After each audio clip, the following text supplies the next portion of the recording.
یہ بنو امیہ کا دور تھا جب عالم اسلام کی سرحدیں ہندوستان تک وسیع ہوئیں۔ عبد المالک بن مروان کے عہد میں ان کی سلطنت کی سرحدیں صوبہ سندھ تک پہنچ گئیں اور انہوں نے حجاج بن یوسف کو مشرقی ممالک کا حاکم اعلیٰ مقرر کیا۔ حجاج بن یوسف نے سعید بن اسلم کو مکران کا گورنر بنایا۔ عبد المالک بن مروان کے بعد ولید بن عبد المالک حکمران بنے، جس نے محمد بن عبد الہارون کو مکران کے علاقے میں اپنا گورنر مقرر کیا۔ اسی زمانے میں سمندری راستوں سے عالم اسلام کی سرحدیں سرندیپ یعنی لنکا تک وسیع ہوئیں۔ لوک ورثہ کی کتاب سندھ کے مطابق سرندیپ کے راجا نے بحری راستے سے 8 جہازوں کے ذریعے ولید بن عبد المالک کو بہت سے تحائف روانہ کیے، جن میں انواع و اقسام کے جواہرات، حبشی غلام اور کنیزیں اور بہت سے نادر تحائف شامل تھے۔ ان جہازوں میں کچھ مسلمان عورتیں بھی تھیں جو کعبے کی زیارت کے لیے جا رہی تھیں۔ راستے میں مخالف ہواؤں کے طوفان نے اس بیڑے کو سندھ میں دیبل کی بندرگاہ کے قریب پہنچا دیا۔ اس وقت دیبل سندھ کی بندرگاہ تھی اور راجہ داہر علاقے کا حکمران تھا۔ یہ تحریر ہے عقیل عباس جعفری کی اور اسے آپ نادیہ سلیمان کی زبانی سن رہے ہیں۔ مقامی قزاقوں نے ان جہازوں پر قبضہ کر کے انہیں لوٹ لیا اور جواہرات اور تحائف پر قبضہ کر کے مردوں اور عورتوں کو قیدی بنا لیا۔ ان مردوں اور عورتوں نے کہا کہ ہم خلیفہ وقت کے پاس جا رہے تھے، مگر قزاقوں نے اس کی ذرا بھی پرواہ نہیں کی اور انہیں گرفتار کر کے کہا کہ اگر کوئی آپ کو چھڑا سکتا ہے تو اس کے توسط سے خود کو چھڑوا لے۔ اس پر ایک عورت نے چیخ کر کہا، یا حجاج اغثنی، اے حجاج میری مدد کو پہنچ۔ ان جہازوں کے کچھ مسافر کسی نہ کسی طرح بچ نکلے اور انہوں نے عراق پہنچ کر جہازوں کے لٹنے اور مسافروں کے قید ہونے کی اطلاع حجاج کو پہنچائی اور یہ کہا کہ اس وقت جب قزاق مسافروں کو گرفتار کر رہے تھے تو ایک عورت نے بے اختیار آپ کو پکارا۔ حجاج نے جواباً کہا، لبیک لبیک، میں حاضر ہوں۔ حجاج نے ایک خط لکھا اور اسے محمد بن ہارون کے ذریعے داہر تک بھجوایا۔ خط میں لکھا تھا کہ وہ ان تحائف کو جو سرندیپ کے راجا نے بھیجے تھے اور ان کنیزوں اور یتیموں کو ان کی خدمت میں بھیج دیں۔ حجاج نے اس خط پر خود اپنے دستخط ثبت کیے۔ سندھ کی مشہور تاریخ چچنامہ کتاب فتح نامہ سندھ کے مطابق راجہ داہر نے جواب میں لکھا کہ یہ کام بحری قزاقوں کا ہے جو ہمارے اختیار سے باہر ہیں، جبکہ تاریخ فرشتہ کے مطابق راجہ داہر نے لکھا، بے شک ہم نے تمہارے جہازوں کو لوٹا ہے لیکن تم ہمارا بال بھی بیگا نہیں کر سکتے۔ کہا جاتا ہے کہ جب طاہر کا یہ جواب حجاج کو ملا تو انہوں نے ولید بن عبد المالک سے سندھ پر حملہ کرنے کی اجازت طلب کی۔ شروع میں تو ولید نے اس کی اجازت نہیں دی، لیکن چند دن بعد حجاج نے انہیں لکھا کہ اس مہم پر جو رقم شاہی خزانے سے خرچ ہوگی میں اس سے دگنی رقم شاہی خزانے میں جمع کر دوں گا۔ ولید نے اس وعدے پر حجاج کو سندھ پر حملے کی اجازت دے دی۔ ولید کی اجازت ملتے ہی حجاج نے پہلے عبید اللہ بن نبھام کی قیادت میں ایک فوج دیبل روانہ کی جو مارکے میں مارے گئے۔ سندھ کے مشہور عالم ڈاکٹر عمر بن داؤد پوتا کا خیال ہے کہ کلفٹن کے ساحل پر جو مقبرہ عبداللہ شاہ غازی کے نام سے مشہور ہے وہ انہی عبید اللہ بن نبھان کا مقبرہ ہے۔ ان کے بعد ایک اور سالار بدیل ابن طبقہ بھی اسی جہاز میں ہلاک ہوئے۔ حجاج کو جب اپنے ان 2 سالاروں کے مارے جانے کی خبر ملی تو انہوں نے اپنے ایک عزیز محمد بن قاسم کو سندھ بھیجنے کا فیصلہ کیا۔ بعض مورخین کے مطابق، جن میں اعجاز الحق قدوسی بھی شامل ہیں، محمد بن قاسم حجاج بن یوسف کے بھتیجے اور داماد تھے، لیکن سندھ کے مشہور مورخ ڈاکٹر نبی بخش بلوچ نے مختلف دلائل سے ثابت کیا ہے کہ محمد بن قاسم حجاج کے بھتیجے نہیں بلکہ ان کے چچا زاد بھائی تھے۔ اعجاز الحق قدوسی کی کتاب تاریخ سندھ کے مطابق جس وقت اس مہم کے لیے محمد بن قاسم کا انتخاب ہوا اس وقت ان کی عمر 17 سال تھی۔ اس سے قبل وہ شیراز کے گورنر تھے جہاں انہوں نے نہایت عمدگی سے حکومت کی۔ ان کی کارکردگی سے متاثر ہو کر حجاج نے لشکر کشی کا حکم دیا۔ وہ اس کی تیاری کر ہی رہے تھے کہ انہیں سندھ پر حملہ کرنے کا حکم دے دیا گیا۔ حجاج نے اس مقصد کے لیے 6000 فوجی منتخب کیے اور انہیں گھوڑوں اور اونٹوں کے ساتھ روانہ کیا۔ محمد بن قاسم کی سرکردگی میں یہ لشکر خشکی کے راستے مکران پہنچا۔ 1 ماہ کے بعد انہوں نے دیبل کا رخ کیا۔ راستے میں انہوں نے پنجگور کا علاقہ فتح کیا اور پھر سفر کرتے ہوئے دیبل پہنچ گئے۔ اعجاز الحق قدوسی کی کتاب کے مطابق وہ دیبل پہنچے تو جمعے کا دن تھا۔ انہوں نے سرزمین سندھ پر پہلی نماز جمعہ ادا کی۔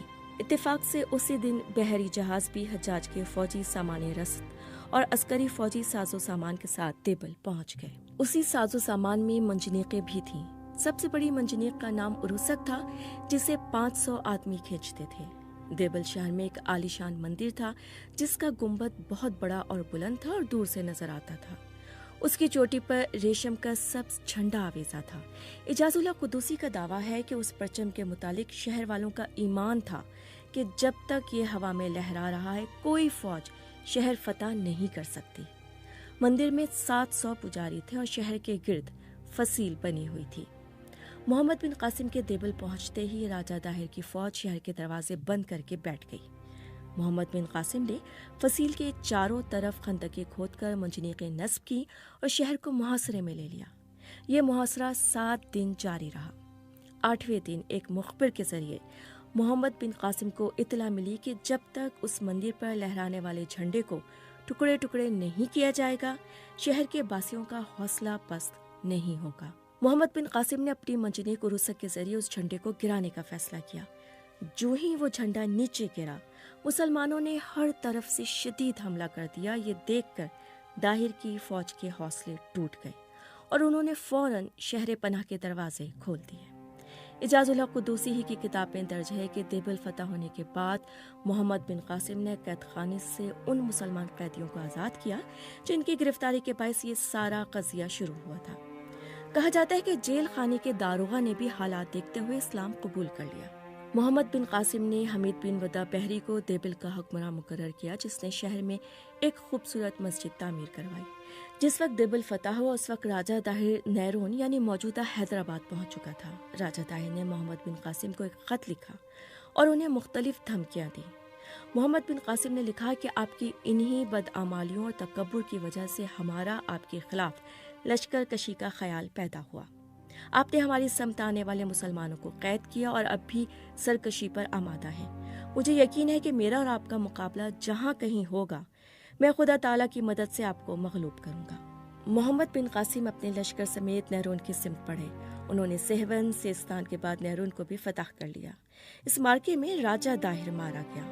یہ ہندوستان میں مسلمانوں کی پہلی بڑی فتح تھی۔ لوک ورثہ کی کتاب سندھ کے مطابق کہا جاتا ہے کہ یہ 10 رمضان کا دن تھا۔ 93 ہجری کے مطابق 20 جون 712 کی تاریخ تھی۔ اسی کتاب میں یہ دعویٰ بھی کیا گیا کہ محمد بن قاسم نے راجہ داہر کا سر قلم کر کے حجاج بن یوسف کو روانہ کر دیا۔ اس کے بعد محمد بن قاسم نے برہمن آباد، ایلور اور ملتان تک کا سارا علاقہ فتح کر لیا۔ برہمن آباد میں ان کا مقابلہ داہر کے بیٹے جے سینا سے ہوا، جس سے مسلمان فوج نے شکست سے ہمکنار کیا۔ انہوں نے اعلان کیا کہ کسی پر جبر نہیں ہے، جو چاہے مسلمان ہو کر ہمارا بھائی بن جائے اور جو چاہے جزیہ دے کر اپنے پرانے مذہب پر قائم رہے۔ ادھر دمشق میں پہلے حجاج بن یوسف اور پھر خلیفہ ولید بن عبد المالک وفات پا گئے۔ اس کے بعد سلیمان عبد المالک تخت نشین ہوئے، جس کے ساتھ ہی سیاسی منظرنامہ بدل گیا۔ سلیمان بن عبد المالک نے حجاج کے مقرر کردہ افسروں کو معزول یا قتل کر کے انہیں راستے سے ہٹا دیا۔ ان افسروں میں قتیبہ بن مسلم، موسیٰ بن نصیر اور محمد بن قاسم کے نام سر فہرست تھے۔ انہوں نے محمد بن قاسم کی جگہ یزید بن کبشہ کو سندھ کا گورنر مقرر کیا، جس نے محمد بن قاسم کو ٹاٹ کے کپڑے پہنا کر اور ہتھ کڑی اور بیڑی ڈال کر عراق بھجوا دیا۔ محمد بن قاسم عراق پہنچے تو خلیفہ نے انہیں واسط کے جیل خانے میں بھجوا دیا، جہاں انہیں زنجیروں سے باندھ کر رکھا گیا۔ اس قید خانے میں وہ صرف 22 سال کی عمر میں وفات پا گئے۔ ان کی وفات کی خبر سندھ پہنچی تو یہاں ان کا بڑا سوگ منایا گیا اور شہر کے رچ کے ہندوؤں اور بدھوں نے اپنے شہر میں ان کا ایک مجسمہ نصب کروا کے اپنی عقیدت کا اظہار کیا۔ یہ تو تھی ایک روایت۔ ایک دوسری روایت جو سندھ کی مشہور تاریخ جچ نامہ میں نقل ہوئی، اس میں بتایا گیا ہے کہ محمد بن قاسم نے راجہ داہر کی 2 بیٹیاں پرمل دیو اور سورج دیو کو خلیفہ سلیمان بن عبد المالک کی خدمت میں روانہ کیا۔ خلیفہ نے ان کا حسن دیکھ کر انہیں اپنے لیے پسند کیا۔ ان لڑکیوں نے خلیفہ سے کہا کہ ہم آپ کے لائق نہیں، کیونکہ محمد بن قاسم ہمیں اپنے استعمال میں لا چکا ہے۔ یہ سن کر خلیفہ آگ بگولا ہو گیا اور اپنے ہاتھ سے حکم تحریر کیا کہ محمد بن قاسم یہ حکم ملتے ہی خود کو کچے چمڑے میں بند کروا کے ہمارے حضور میں حاضر ہوں۔ اسی روایت کے مطابق محمد بن قاسم کو یہ حکم ادے پور میں ملا۔ انہوں نے حکم کی تعمیل کی اور خود کو چمڑے میں بند کروا کے روانہ ہوئے۔ 3 دن بعد وہ راستے میں فوت ہو گئے۔ محمد بن قاسم کی لاش کو صندوق میں بند کر کے خلیفہ کے سامنے پیش کیا گیا، جس نے فوراً ان دونوں بہنوں کو بلا کر لاش دکھائی اور کہا، میرا حکم دیکھو۔ اسی روایت میں یہ بھی کہا گیا ہے کہ دونوں بہنیں یہ سن کر بے اختیار ہنس پڑیں اور کہنے لگیں کہ خلیفہ کا حکم عدل اور عقل سے ماورا ہے۔ انہوں نے کہا، آپ کو چاہیے تھا کہ ہماری بات کی صداقت کی تحقیق کرتے۔ حقیقت یہ ہے کہ محمد بن قاسم ہمارے لیے بھائی اور باپ کے برابر تھے۔ انہوں نے کبھی ہمیں ہاتھ نہیں لگایا، لیکن کیونکہ انہوں نے ہمارے خاندان کے راج کو اجاڑا، ہمارے باپ اور بھائی کو قتل کیا، ہمیں غلام بنایا، اس لیے ہم نے محض انتقام لینے کے لیے یہ واقعہ گھڑ کر آپ کو بیان کیا۔ ہمارا مقصد صرف اپنے باپ کے قتل کا بدلہ لینا تھا۔ سلیمان بن عبد المالک نے یہ سن کر دونوں بہنوں کو دیوار میں زندہ چنوا دیا۔ ایک اور تاریخی روایت کے مطابق دونوں بہنوں کو ہاتھی کے پاؤں کے ساتھ گھسیٹا گیا اور بازاروں میں پھرانے کے بعد انہیں زندہ جلا دیا گیا۔ یہ واقعہ چچنامہ میں نقل ہوا، لیکن مسلمان مورخین اس کی صحت سے انکار کرتے ہیں۔ محمد بن قاسم کی وطن واپسی کے بعد بھی سندھ پر عربوں کی حکومت قائم رہی۔ عہد بنو امیہ میں یہ علاقہ سلیمان عبد المالک، حضرت عمر بن عبد العزیز، یزید بن عبد المالک، حشام بن عبد المالک اور ولید ثانی بن یزید بن عبد المالک کے زیر نگیں رہا۔ اس عہد میں جو 132 ہجری کے مطابق 749 تک جاری رہا، سندھ پر 10 گورنروں نے حکومت کی۔ 132 ہجری یعنی 749 میں بنو امیہ کی حکومت ختم ہوئی اور عباس عہد کا آغاز ہوا۔